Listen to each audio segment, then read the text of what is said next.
প্রধানমন্ত্রীকে মালয়েশিয়ায় লাল গালিচার সংবর্ধনা, যোগ দিলেন বিএনপির আলোচনায়। কাল আনোয়ার ইব্রাহিমের সঙ্গে বৈঠক, গুরুত্ব পাবে শ্রম বাজার ইস্যু।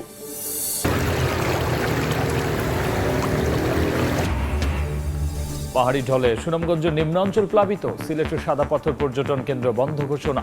তিস্তার পানি বেড়ে রংপুরে সেতুরক্ষা বাঁধে ভাঙন, ঝুঁকিতে 1200 পরিবার।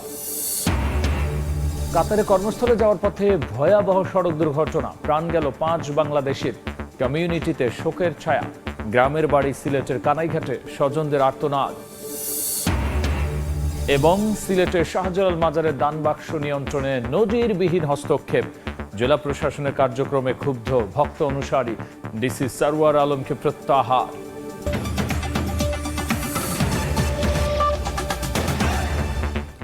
জনপদের সময় সঙ্গে আছি আমি গোলাম রাব্বি। 2 দিনের রাষ্ট্রীয় সফরে মালয়েশিয়ায় পৌঁছেছেন প্রধানমন্ত্রী তারেক রহমান। স্থানীয় সময় রাত 8:45টায় প্রধানমন্ত্রীকে বহন করা বিমান বাংলাদেশের ফ্লাইট কুয়ালালামপুর বিমানবন্দরে অবতরণ করে। এ সময় তাকে লাল গালিচার সংবর্ধনা দেয় মালয়েশিয়া সরকার। পরে মালয়েশিয়া বিএনপি আয়োজিত সংবর্ধনা অনুষ্ঠানে যোগ দেন সরকার প্রধান। এর আগে দুপুর 2:50 হযরত শাহজালাল আন্তর্জাতিক বিমানবন্দর থেকে রওনা হন তিনি। বিমানবন্দরে প্রধানমন্ত্রীকে বিদায় জানান স্থানীয় সরকার মন্ত্রী ও দলের মহাসচিব মির্জা ফখরুল ইসলাম আলমগীর সহ ঊর্ধ্বতন কর্মকর্তারা। মালয়েশিয়া থেকেই মঙ্গলবার চীন সফরে যাবেন তারেক রহমান। এই সফরে দ্বিপক্ষীয় সম্পর্ক, বাণিজ্য ও বিনিয়োগ, শ্রম বাজার, অবকাঠামো উন্নয়নের মতো বিষয়ও গুরুত্ব পাবে।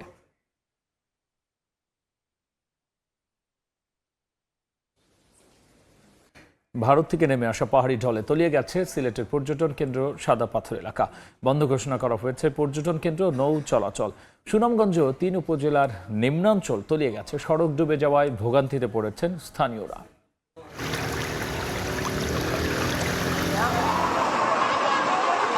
দ্রুত গতিতেই ছুটছে পানি, তলিয়ে গেছে সড়ক। পাহাড়ি ঢলে ডুবে গেছে সুনামগঞ্জের তাহিরপুর আনোয়ারপুর সড়ক। পানিতে টইটুম্বুর 300 মিটার এলাকা, ঝুঁকি নিয়ে চলছে যানবাহন।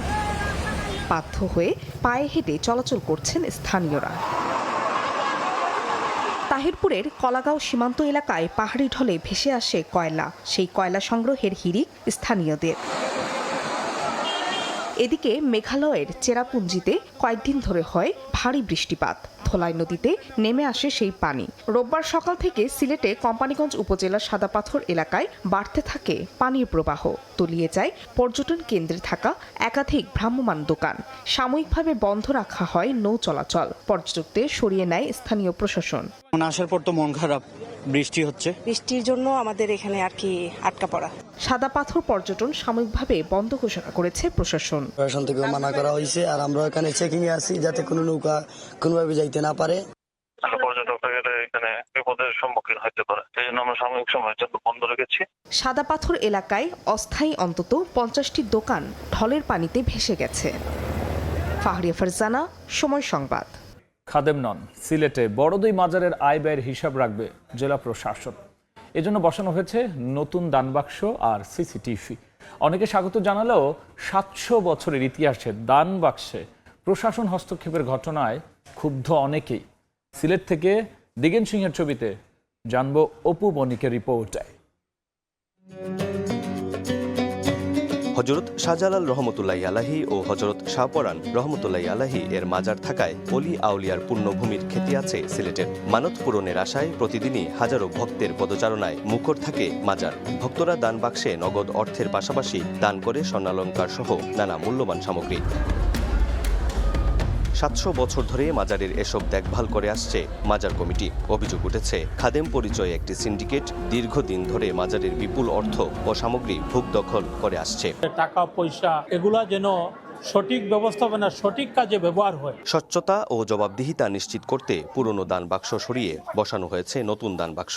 পরিকল্পনা মন্ত্রণালয়ের নির্দেশে গঠিত কমিটি আগামী 1 মাস আয় ব্যয়ের হিসাব খতিয়ে দেখবে। তবে প্রশাসনের এই উদ্যোগ নিয়ে আছে ভক্ত ও মাজার কর্তৃপক্ষের মধ্যে মিশ্র প্রতিক্রিয়া। এটা আমাদের পূর্বপুরুষ থেকেই চলে আসতেছে এবং আমাদের একটা কোর্টের রায়ও আছে। সিলেট উন্নয়ন কর্তৃপক্ষ বলছে দানের অর্থ মাজার উন্নয়ন ও আন্তর্জাতিক মানের একটি দরগা কমপ্লেক্স নির্মাণ প্রকল্পে ব্যয় করা হবে। টাকাগুলো যেভাবে বিগত দিনগুলোতে বিতরণ করা হয়েছে, যে উন্নয়নমূলক কর্মকাণ্ডে লেগেছে বা ব্যয় করা হয়েছে, ওইভাবেই থাকবে, জাস্ট হিসেব নিকেশটুকু থাকবে। প্রায় ৩৫ কোটি টাকা ব্যয়ে ২ মাজারের চলমান উন্নয়ন প্রকল্পে মাজার কর্তৃপক্ষের ৫ কোটি টাকা দেওয়ার কথা থাকলেও প্রকল্পের ৬৫% কাজ শেষ হওয়ার পরও সেই অর্থ পরিশোধ করা হয়নি। ফলে নতুন এই উদ্যোগ কতটা স্বচ্ছতা নিশ্চিত করতে পারে সেদিকেই এখন নজর সবার।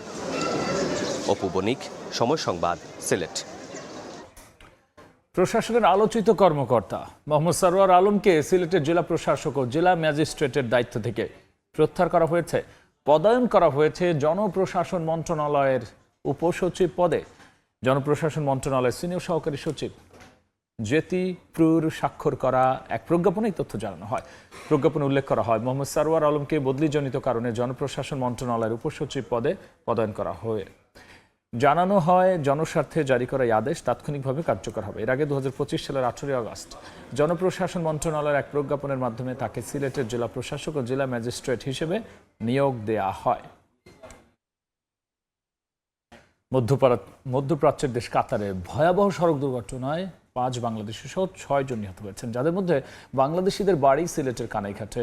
তাদের মৃত্যুতে এলাকায় নেমে এসেছে শোকের ছায়া।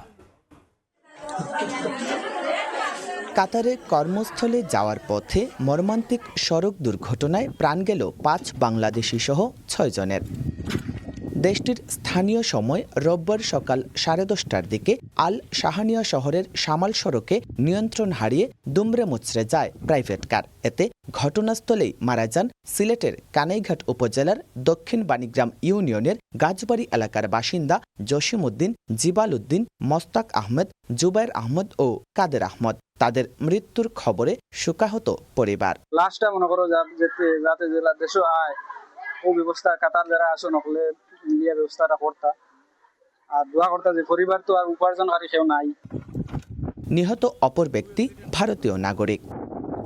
জয়ন্ত কুমার দাস, সময় সংবাদ, সিলেট।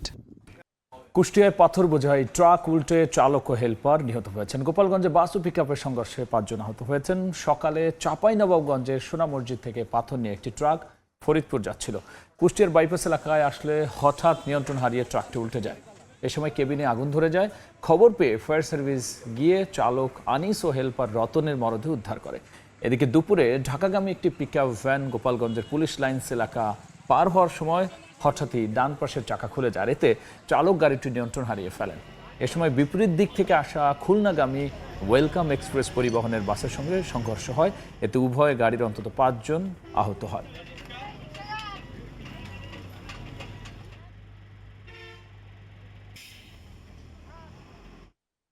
মাদারীপুরের 3.5 বছরের শিশুকে ধর্ষণের অভিযোগ উঠেছে প্রতিবেশীর বিরুদ্ধে। ভুক্তভোগীকে সদর হাসপাতালে ভর্তি করা হয়েছে। এই ঘটনায় মামলা হলেও এখনো গ্রেপ্তার হয়নি আসামি। শাহাদাত আকুনের তোলা ছবিতে দেখব সঞ্জয় কর্মকার অভিজিতের রিপোর্ট। স্বজনদের অভিযোগ, শনিবার দুপুরে মাদারীপুরের রাজৈর উপজেলায় প্রতিবেশী যুবক চন্দন সরকার মেয়েটিকে তার ঘরে ডেকে নেয়। এরপর শিশুটিকে ধর্ষণ করে সে। পরে মেয়েটিকে উদ্ধার করে নিয়ে আসা হয় থানায়। সেখান থেকে রোববার দুপুরে নির্যাতিতাকে ভর্তি করা হয় মাদারীপুর 250 শয্যা জেলা হাসপাতালে। পরীক্ষা নিরীক্ষা শেষে 164 ধারায় আদালতে জবানবন্দি দেয় ওই শিশু। আমার বাচ্চা আছে, আমার নাতি আছে, আমার মেয়ে আছে, তা এদের সিকিউরিটিটা কোথা থেকে পাবে? এই দর্শনকারীর কঠিন বিচার হওয়া উচিত, যাতে এই ঘটনা আর কোথাও না হয়। আমরা তাকে প্রাথমিক চিকিৎসা দিয়ে এখন গাইনি ওয়ার্ডে রেফার করেছি। ওইখানে তার পর্যাপ্ত পরীক্ষা নিরীক্ষার পরে বাকি সিদ্ধান্ত গ্রহণ করা হবে। পুলিশ বলছে এ ব্যাপারে নেওয়া হবে আইনগত ব্যবস্থা। ঘটনার পর পলাতক রয়েছে অভিযুক্ত যুবক চন্দন সরকার। সঞ্জয় কর্মকার, অভিজিৎ, সময় সংবাদ, মাদারীপুর। মাদারীপুরে নিখোঁজের 2 দিন পর যুবকের ঝুলন্ত লাশ উদ্ধার করা হয়েছে। হত্যা নাকি আত্মহত্যা খতিয়ে দেখছে পুলিশ। এদিকে রাঙ্গামাটির কাপ্তাই হ্রদ থেকে নারীর মরদেহ উদ্ধার করেছে ফায়ার সার্ভিস। নিখোঁজের 2 দিন পর যুবকের ঝুলন্ত মরদেহ উদ্ধার। শুক্রবার দুপুরে মাদারীপুরের শিবচরের বাজিতপুর গ্রামের সজীব ব্যাপারী নিখোঁজ হন। পরিবারের লোকজন অনেক খোঁজাখুঁজির পরও তার কোনো সন্ধান পাননি। পরে থানায় জানায় পরিবার। রোববার সকালে একটি বাঁশঝাড় থেকে ঝুলন্ত অবস্থায় সজীবের লাশ উদ্ধার করে পুলিশ। এদিকে রাঙামাটি শহরের রিজার্ভ মুখ এলাকার কাপ্তাই হ্রদ থেকে মুক্ত বড়ুয়া নামে এক নারীর মরদেহ উদ্ধার করা হয়েছে। শুক্রবার ভোরে সবার অগোচরে বাসা থেকে বের হয়ে নিখোঁজ হন তিনি। বিভিন্ন স্থানে খোঁজাখুঁজির পর শনিবার কোতোয়ালি থানায় একটি সাধারণ ডায়েরিও করেন তার স্বামী। সকালে মরদেহ হ্রদে ভাসতে দেখে পরিবারকে খবর দেন এলাকাবাসী। পরে পুলিশ এসে লাশ উদ্ধার করে। বিষয়টা গভীরভাবে দেখছি যে প্রকৃত ঘটনাটা কি, এটা উদ্ঘাটনের জন্য লাশ ময়নাতদন্তের জন্য প্রেরণ করা হয়েছে। মৃত্যুর প্রকৃত কারণ উদ্ঘাটনে তদন্ত চলছে বলে জানিয়েছে পুলিশ। খাদিজা স্বপ্না, সময় সংবাদ। এই ছিল আমার কাছে থাকা জনপদের সময়।